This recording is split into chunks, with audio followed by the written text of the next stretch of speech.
Aku kan dari umur berapa 13 sampai umur 25 harus dari kecil deh gitu sekitar 20 tahunan harus benar-benar menunggu waktu yang tepat.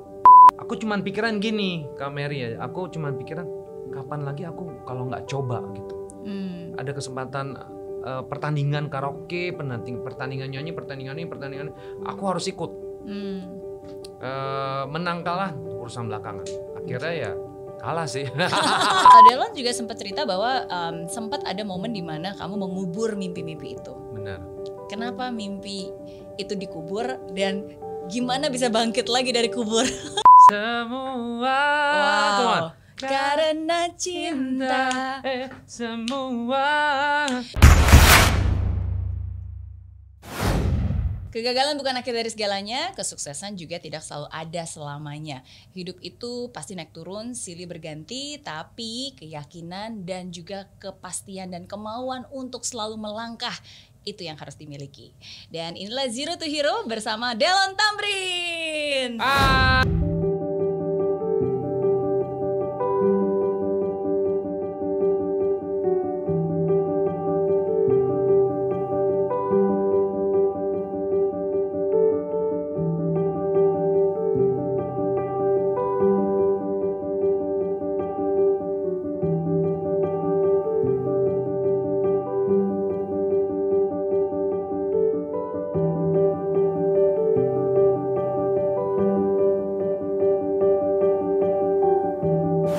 Apa kabar Kak Mary? Baik. Terima kasih udah undang aku ke sini. Apa kabar Kak Delon? Kabar baik. Yes. Baik banget, baik sekali, puji Tuhan. Amin. Senang ya? Senang.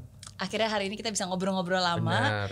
Karena kita udah pernah bertemu beberapa kali. Di mana di show di bandara. Nah, terus di toko kelontong loh. Yes, di acara-acara acara pelayanan juga pernah gitu. Tapi hari ini beda. khusus diluangkan waktunya untuk hadir ke sini untuk ngobrol-ngobrol. Aduh, thank you. Aku udah di invite. Ini senang banget. Senang. Aku mau belajar banyak ilmu yang mau aku dapetin tuh dari seorang Kak Mary Riana. Waduh, luar biasa. Bisa aja. Justru aku yang pengen belajar banyak nih. Seriously, idola dari sejak pertama kali ada Indonesian Idol gitu, siapa sih yang nggak kenal Delon Tamrin ya kan? Dan lagunya sampai hari ini pun juga selalu dinyanyikan. Silakan dinyanyikan. Ayo kita lihat ya Mary Riana nyanyi, ayo gitu teman-teman. Ya? Semua. Bagus kan? Dia ada penekanan. Coba lagi dong. Lagi dong, please. Jangan dong. Semua. Wow. Karena cinta. Semua. Jangan. Hari ini khusus saya yang akan belajar sama Delon. Tapi kalau Delon mau ngajarin vokal juga boleh nanti. Supaya nanti tujuan terakhirnya adalah kita duet. Oh gitu ya. Wow, gimana? Bisa nih. Ntar kalau nggak laku gimana? Saya nggak bisa nyanyi loh. Kalau nggak laku kan pilihan kedua. Yang pertama kan kita kan yang penting ada produk, yaitu kita duet. Oke. Karena sudah dibuka panjang lebar oleh Naga Suara. Naga Suara aja udah oke tuh. Gitu ya. Tapi semua berawal dari niat ya. Benar. Asal ada niat nggak ada yang nggak mungkin kan. Betul. Benar nggak? Betul banget. Nah, pertama-tama terima kasih sudah membagikan kisahnya. Ya, jadi Delon itu menjadi bagian dari buku terbaru ini I'm Possible. Jadi ada 56 tokoh inspiratif yang membagikan kisahnya. Wow. Dan Delon juga salah satunya membagikan kisah nih. Aduh, Thank you so much. Ada dong kan bukunya. Mau. Oke. Nah, jadi di halaman pertama Delon ini, di kalimat pertama yang Delon tulis adalah, saya percaya tidak ada yang kebetulan di dunia karena segalanya telah diatur oleh Tuhan. Amin. Setidaknya itulah yang terjadi dalam hidup saya. Amin. Semua atas kehendaknya, semua sudah diatur oleh yang di atas. Betul. Oke, termasuk salah satunya juga berprofesi sebagai seorang penyanyi sampai hari ini. Cita-cita dari kecil? Benar. Betul banget. Cita-cita dari kecil dan itu kesampaian melalui yang kompetisi itu. Gitu.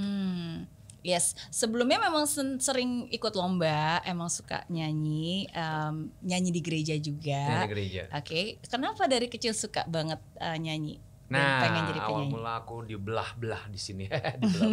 Jadi diceritain dikit nih dari aku. Awal mulanya sih dari paduan suara udah gitu aku ikut dari SMP. SMP aku ikut, itu masih culun banget gitu pada saat itu. Nggak ngerti nyanyi, nyanyi ngerti lah, tapi nggak ngerti not angka. Jadi dari situ belajar, akhirnya berkembang. Aku memberanikan diri untuk memuji Tuhan melalui pemazmur, menjadi pemazmur. Oke. Gitu. Jadi kalau di gereja pas lagi misa ada pemazmur, aku Delon, memberanikan diri. Ini kayaknya nih udah saatnya nih memuji Tuhan nih melalui menjadi pemazmur. Gitu. Memberanikan diri. Ya udah, akhirnya lama kelamaan ya ada aja jalan gitu ya, namanya kan aku nggak ada pamrih dari Tuhan, ke Tuhan tuh nggak ada pamrih. Aku yang penting melayani Tuhan dengan tulus. Aku nggak cuman bilang aku nggak mau timbal balik, Tuhan aku udah bekerja di ladangmu, aku udah melayanimu, ayo dong aku mau ini kesuksesan ini kesuksesan aku kan dari dulu kan cita-cita jadi penyanyi gitu. Aku nggak mau tuh seperti itu gitu. Ya let it flow, akhirnya Tuhan buka jalan gitu. Jadi aku cuman nyanyi dan bekerja di ladang Tuhan aja, cuman nyanyi aja sih. Orang kan banyak, ada Legio Maria, ada pendoa, ada apa, ada melayani. Dari sejak umur berapa waktu itu berarti mulai nyanyi di gereja jadi pemazmur? Itu SMP umur berapa? 14 atau 13 ya? 13 14 deh. Oke. Dimulai dari keinginan untuk menyenangkan hati Tuhan. Bener. Karena punya talenta adalah suara, kenapa nggak digunakan pada saat itu? Nah dari situ aku bener banget. Dari situ aku rentangin sayap, aku ikut lomba-lomba. Aku pikir bodoh amat deh, yang penting kan. Aku cuman pikiran gini, Kak Mary ya. Aku cuman pikiran kapan lagi aku kalau nggak coba gitu. Ada kesempatan pertandingan karaoke, pertandingan nyanyi, pertandingan ini, aku harus ikut. Menang kalah urusan belakangan. Akhirnya ya kalah sih. Tapi kan tidak ada yang namanya kekalahan, yang ada pembelajaran. Bener. Justru lewat dari pengalaman itulah Delon menceritakan bahwa kemampuan vokal Delon jadi diasah.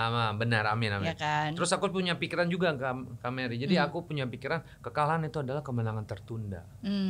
Aku mempunyai pikiran gitu aja. Karena aku udah menang di ladang Tuhan tuh udah menang.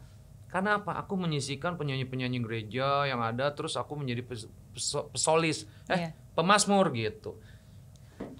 Itu saingan apa nggak ngerti ya.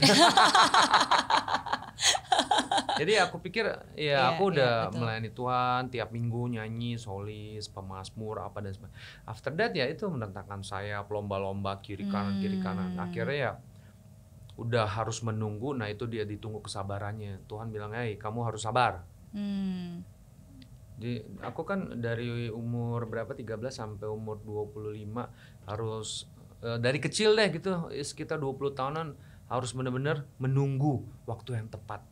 Akhirnya dibuka jalan melalui kompetisi Indonesian Idol. Ya, doa yang terjawab setelah 26 tahun. Kira-kira begitu ya. Oke, Delon juga sempat cerita bahwa sempat ada momen di mana kamu mengubur mimpi-mimpi itu. Benar. Kenapa mimpi itu dikubur dan gimana bisa bangkit lagi dari kubur? Saya gali tanahnya. Sebenarnya waktu itu kan sempat nggak mau nyanyi lagi, jadi lomba kiri kanan terus udah kerja gitu, terus akhirnya ya udah nggak mau lagi tuh namanya lomba, males. Aku udah ada gaji setiap bulannya, udah ada rutin gitu, rutinitas, ada saya kerja, gaji per bulan dapat, mau nyari apa lagi? Nyanyi ya wedding singer only. Jadi setiap minggunya, Sabtu Minggu ya itu kan nggak kerja. Aku ambil job di Sabtu Minggu untuk nyanyi. Sudah terlampiaskan. Dalam bidang nyanyi udah ada, kerja udah mantep. Mau cari apa lagi gitu? Nggak perlu jadiin profesi lah, at least kan hobinya pun juga menghasilkan kan, lumayan gitu. Ada menghasilkan juga gitu setiap Sabtu Minggu gitu. Ya pada saat itu aku mikir cuman ya udahlah jalanin aja gitu. Jalanin akhirnya itu dia. Tuhan bilang, kompetisi nih. Mau gak di depan mata? Karena apa? Pada saat itu aku terakhir, kalau aku gak ikut, tahun depan aku udah gak bisa, maksimum age. Jadi maksimal umur aku tuh udah gak bisa lagi ikut lagi yang di 2005. Oke. Jadi udah benar-benar maksimal. Kesempatan pertama dan terakhir. Dan berarti. terakhir. Kesempatan pertama dan terakhir, bener banget. Iya, Itu dia. Jadi aku pikir harus ikut. Menang kalah ntar urusan belakang. Nah itu pada saat aku ikut, aku nggak bilang orang tua, nggak bilang nyokap. Papa memang udah nggak ada 2001 kan waktu itu, udah pass away. Nah aku nggak bilang keluarga deh. Pokoknya aku ikut. Akhirnya nongol di TV gitu kan. Seneng banget aku pada saat itu. Yes, aku ada fotonya nih. Coba Hah? kita lihat. Tada! Ayolah mama. Iya gak sih? Iya. Nomornya 19915. Ya ampun, Ya. kurus. Nggak Ampun, berubah loh habis. sama sekarang, masih awet muda. Cuma beda rambutnya aja. Iya, ntar juga bisa dibuat gitu sih. Ini kurus banget itu. Apa yang ada di pikiran Delon ketika ikut audisi? Ini pikirannya cuman pengen tampil, cuman pengen aku nggak pikirin mau sukses. Aku karena nothing tulus waktu itu. Pikiran cuman itu, nothing tulus, ikut, mau menang kalah urusan belakang, yang penting aku mau tampil dan ada di TV. Pikiran cuman itu doang. Akhirnya justru pikiran kayak gitu tuh nggak ada beban. Iya. Nggak ada beban untuk ya harus menang, harus lolos ke tahap berikutnya, harus tampil lagi. Jadi mikirinnya itu cuma satu, you have to giving the best performance. Cuman pikirannya tuh harus benar-benar all out penampilan setiap minggunya. Okay. Waktu di spektakuler gitu. Oke. Pikiran cuma itu doh. Menang bodo amat. Kalah itu kalah bodo amat. Menang itu bonus. Iya. Bagi aku itu sih. Oke, yang penting berikan yang terbaik, have fun, ya kan? Benar. Karena ini kesempatan pertama dan terakhir. Karena kan Iya. setelah itu juga udah nggak bisa ikut lagi Nggak sebenarnya. bisa ikut lagi, mungkin pertandingan yang lain. Oke. The oke. Voice, apalagi gitu. Pada saat itu kan belum ada sebenarnya. Nah itu dia. This is the first time This is kan. the first time. Ya. Ya, tapi again Tuhan selalu punya rencana dan rencananya Benar. selalu nggak ada di dalam pikiran manusia. Emang. Dan akhirnya Delon juga berhasil Amin, memenangkan Indonesian Idol. Amin, amin. Tapi sukses itu kan juga naik turun ya, bukan berarti Benar. menang terus langsung dapat pujian, tapi justru yang terjadi malah banyak kritik yang bilang ini cuma modal tampang aja. Kok tahu sih? Ikutin nih. Tapi enggak loh, maksudnya you have a very nice voice. Nah, Amin. aku nggak ngerti begitu aku tahu bahwa ada yang bilang cuma modal tampang, aku bilang modal tampang dari mana? Tampang ada tapi kan ada kemampuan juga definitely. Amin. Iya nggak sih? Iya itu kan memang cuman masukan dari juri, mungkin sedikit ya argumen dari juri lah, cuman ngomong atau apa gitu. Mungkin aku ngambil sisi positifnya adalah dia mau mencut aku supaya lebih better lagi setiap minggunya mungkin. Aku ngambil sisi positifnya aja gitu. Yes.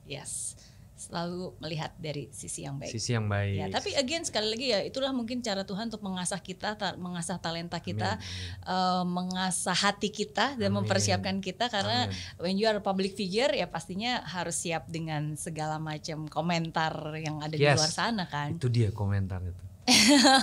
Komentar yang enak dan tidak enak gitu. Oke. Tapi sekarang pandemi ada dampaknya nggak di karir? Banget. Duh.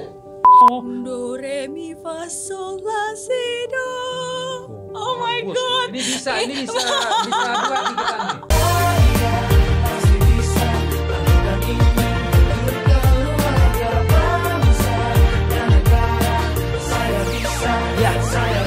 Laksana bumi tanpa hujan, hidup tanpa tujuan, kering dan mati tanpa hijaunya tumbuhan. Demikian kalau mimpi tak kunjung terjadi.